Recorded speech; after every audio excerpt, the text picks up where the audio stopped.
Okay, let's continue.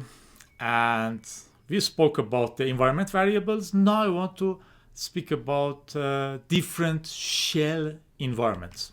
I'm not speaking about bash against ZSH or anything. We are talking about different spawning or different situations or status of shells running. You have three different ways to be inside your shell. One is called the login shell. When you boot your Linux machine, it writes lots of things, nonsense. No, they are important, read them. On the screen, and at the end it says, okay, username, and then asks for the password. You write your username, hit enter, then you write your password and complain, I'm writing my password, nothing shows up on the screen. Okay, this is part of the password. Password should not show up on the screen. Even the stars, because that way people will know how many letters your password is. Now they have to listen to your keyboard at least to understand how many letters you typed. Anyway, so you press enter here and then you log in. This is called the login shell, and it is interactive. By interactive, I mean something like this. Let me run a bash so I get rid of that ugly prompt. I say ls. It is interactive. I write something, I get back my result, and I get back my prompt again. This is interactive. And I'm in a login shell because I just logged in into this shell. You may ask, can I have a shell without login? Yes, sure.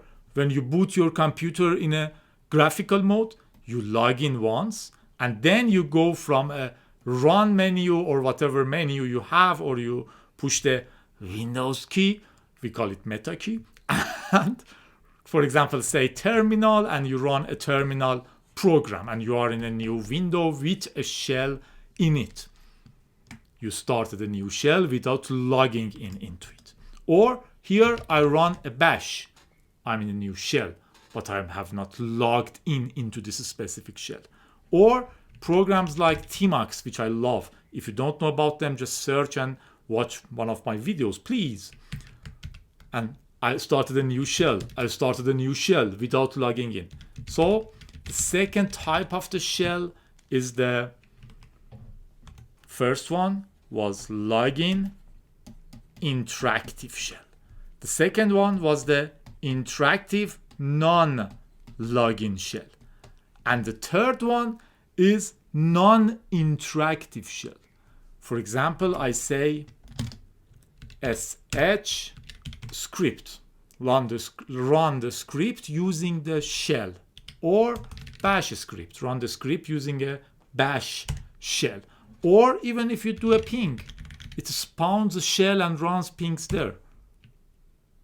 So I'm using different shells without being interactive. So we have three different kind of shell environments. Each of them do have their own configuration files. Let's start with the login shell. Login shell is the shell where you log in into your server. You gave username and password, and then you have this. Or you have any other method of the authentication. It can be a key or whatever. But you log into a shell, and that is interactive. First thing the computer runs in that shell when you are in a new bash, after your login, your bash will look into the etc and will run the profile file. Your configuration, general worldwide configuration is here.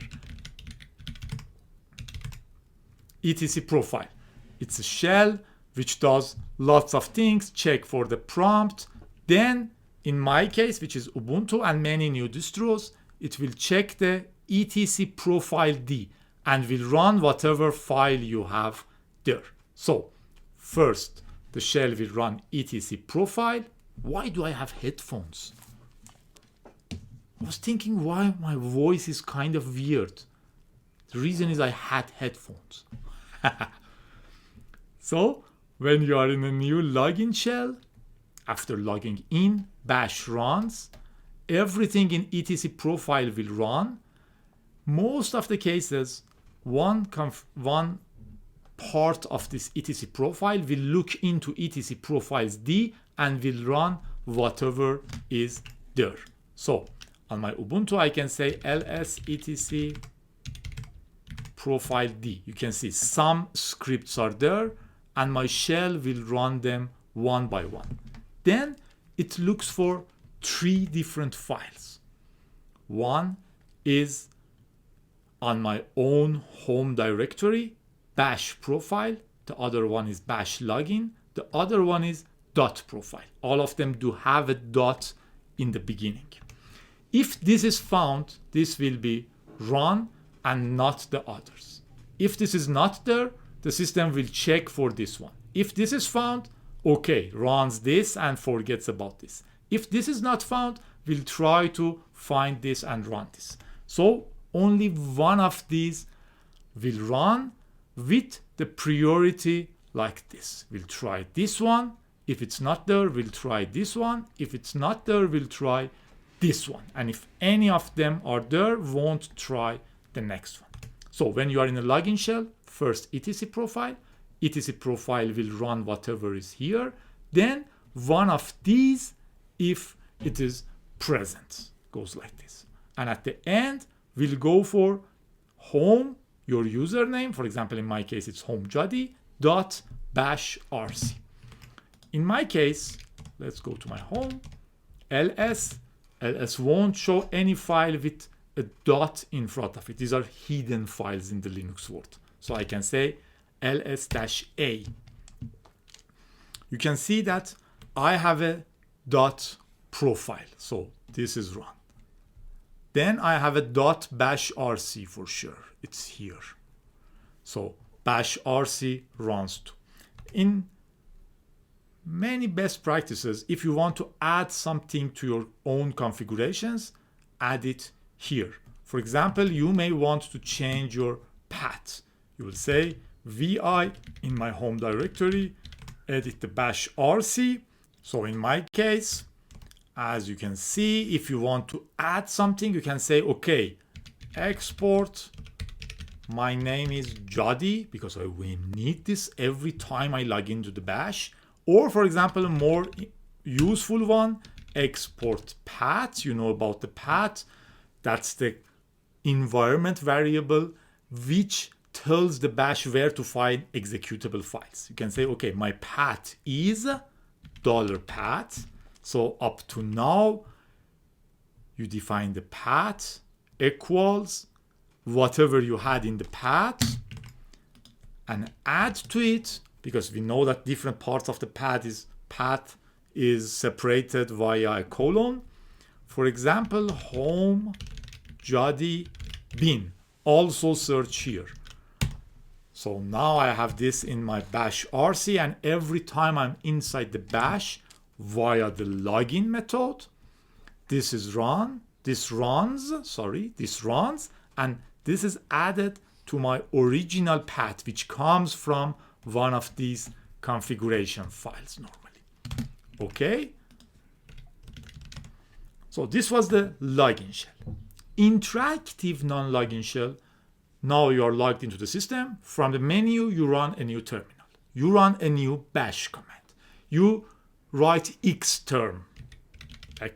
This is a very simple terminal. You create a tmux session and create a new window in it, whatever. When you are in a new non-login interactive shell, these configuration files run first, etc. Please note, these are in the etc, so these are for every user, or etc bashrc. And then every user's .bashrc file, same bashrc. So that's why we add our configurations to .bashrc in our home. In any bash run, this runs. Let it be interactive mode in a non-login or interactive mode in a login. And at last, we have this non-interactive shell. These are the bashes which are not interactive. For example, if you run bash scripts, For example, if I had a script, it was in the temp, I think. For example, if you run this, you are running the bash in non-interactive mode. It only runs this and returns back. Or if you are spawning a new command which needs the bash. In this case, no default configuration files will run, but there is a variable, echo bash env. As you can see, it's empty. If you have something here, for example, if you say bash env equals temp config sh. Now, if an non-interactive shell runs, first it runs this and reads its configuration from here. On most Linux distributions, this environment variable is not set by default. Two more things and we are done. One is etc skeleton.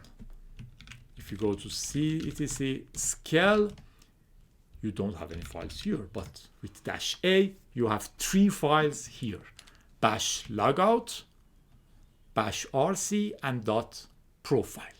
All have a dot in the beginning. That's why it doesn't show up here. Whenever you create a new user on your Linux environment, this directory is copied into her home. If you have some welcome message, if you have a default bashrc, if you have anything that you want every new user to have in their home, you have to copy it in this path. So when I have a bashrc and I have a profile and I have a bash logout files here, whenever I create a new user, these will be copied to their home directory. And another one is the bash logout. As you can say from the name, as you can guess, whenever user logs out, this runs. What do we put in the bash logout? Interesting. It says if blah blah, we will see this later, then run the clear console. It clears the console. It's like saying pushing Ctrl L or saying clear. It clears the screen. Why is that? Say you have done something very hackerish on your computer or important or whatever, and you wanted to check this and you wanted to check your home and you pinged this, and then you said logout. For sure, it's better to clear the screen so the next user won't see what you have done. You may add something to save the time and the username in a file. So whenever you log out, it says when you logged out, or anything else you need. Anyway, this was the 3 different status of the shells: login shell, non-login interactive shell, and non-interactive shells, and a few files which run whenever you go into your shell. And this is for bash shell. Have fun.